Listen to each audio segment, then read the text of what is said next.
College track and field is so competitive that it's basically professional level, and that is why the best teams take recruiting incredibly seriously. We know this because athletes like Sha'Carri Richardson won the NCAA championship as a freshman and broke the collegiate record when she did it before going on to become a world champion, and now the odds-on favorite to win the Olympics in the 100-meter dash. But if you really want to know who's going where in recruiting, then good luck piecing it all together, because for the longest time, ranking track and field recruits has really just been taking a screenshot of the national leaderboards for all the personal best performances for all the athletes in any given event. I'm not saying that it isn't helpful, but let's be honest, recruiting is way deeper than that. In women's basketball, Angel Reese was the number 2 recruit in her high school recruiting class, and now she's an NCAA champion and a new young superstar in the WNBA. But she didn't even average more than 20 points per game in any of her high school seasons. So if we were just going off of the stats, there's no way she'd be ranked that high. And I have had enough of it, because track and field recruiting is a very big deal, and all the coaches for the top programs in Division I have clearly figured that out. They only want to recruit the best of the best, but in order to do that, they first have to figure out who's real and who's not. That's why I created recruit rankings for all the top track and field recruits across every single event in their recruiting class. And I do it the same way ESPN does it in basketball, because you can figure out who is really the best recruit, regardless of event, if you ask the right questions. I could tell you how I do it. There's professional judgment and a whole bunch of math involved, but I'm sure you really don't care about that, so I won't bore you. And now that the high school track and field season is over, along with all the records that went down along the way, I can make it clear who are really the best recruits for the girls class of 2024. So here is a breakdown of my top 10 girls recruits for that class. They're not the only 5 stars on my national list, but with everything we actually had to go off of, they are clearly the best heading into the next NCAA season. If you click the link in the description, you can view the full ranking list for the top recruits in the entire nation. Because hey, you or someone you know just might be on it.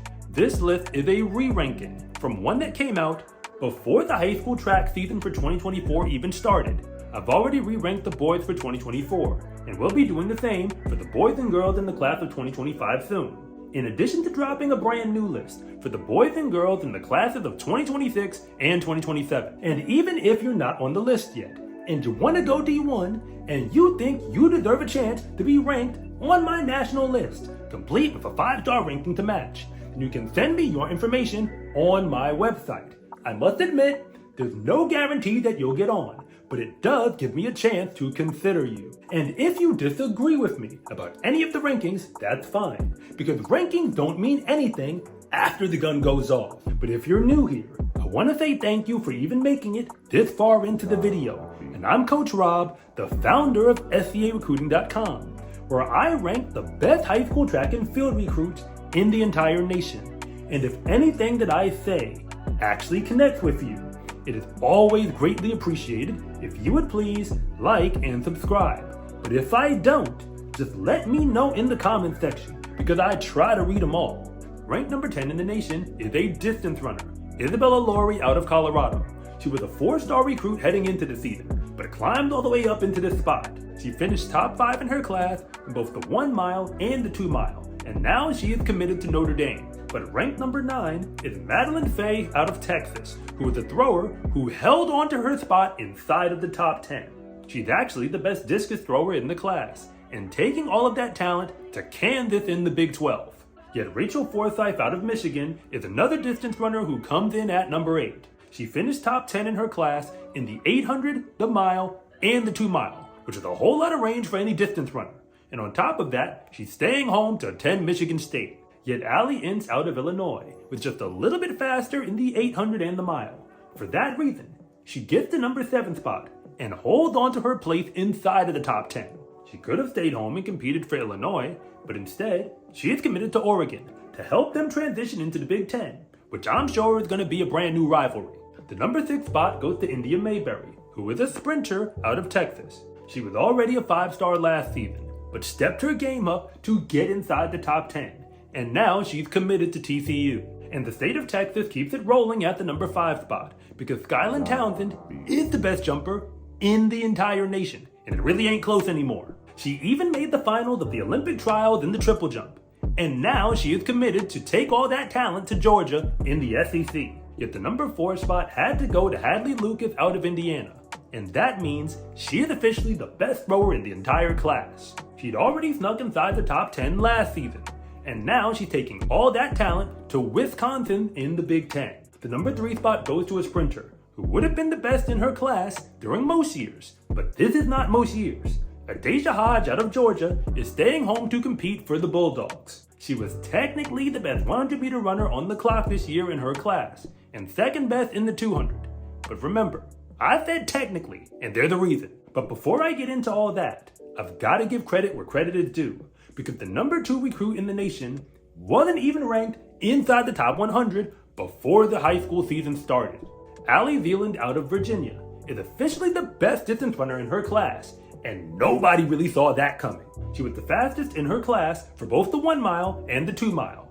But that's not the whole story, because in the 1 mile, she broke the high school national record in that event. The only reason she doesn't have the record right now is because somebody else ran faster, but they are not even in her class. And she maintained her commitment to Liberty out of the Conference USA, giving them what has to be the biggest recruit they've ever brought into that program. But the number 1 recruit in the entire nation is Brahe-Pedersen, who was a sprinter out of Oregon. And it has never been close between her and the rest of the class, and I'll explain. Because admittedly, when I thought that she got hurt early in the high school season, I expected her to fall down the rankings. But when I went back to do the numbers, there was no good reason to bring her down. In 2023, she made both the 100 and 200 meter finals at the USA Championships, competing against the pros, and nobody else in her class is even close to that. But that's only telling half the story, because she really only ran 1 indoor meet during the season. But when she did, she ran the fastest indoor 200 and the second fastest indoor 60-meter dash time. She probably would have ran faster if she just ran more meets, but she didn't. When you consider that she never ran an outdoor race in 2024, she basically gave the entire class an entire season to catch up to her, and nobody could pull it off. Because in 2023, her 5 best wind legal times in the 100 and her 5 best wind legal 200 were all faster than any girl was able to run this season in her class, even if it was wind assisted. That means she's basically always been way better than everybody else in the class. And she's taking all of that talent to USC. And although she's their best recruit, they do have a whole bunch of other 5 stars, which is great news for them, but really bad news for the rest of the Big Ten. Division I track and field is highly competitive. That's why getting recruited to compete in it is so hard to do. The girls on this list are the best right now. But remember, rankings don't mean anything after the gun goes off. And college is effectively a reset button on your high school career anyway. So all that really matters is what you do when you get on campus. Making a list like this sets incredibly high expectations for all of them. But fortunately, they all have the talent to back it up. Remember to check the full ranking list on my website, scarecruiting.com, because you or someone you know just might be on it. And you can send me your information if you think you deserve to get ranked as a high school or junior college level recruit. But if you think you need help getting recruited for Division I track and field, you are probably right. So if you use the promo code YouTube in all capital letters, you can get a serious discount when you work with me online to help you get college offers. And if nothing else, and you just really want to see more content like this, it is always greatly appreciated if you would please like and subscribe.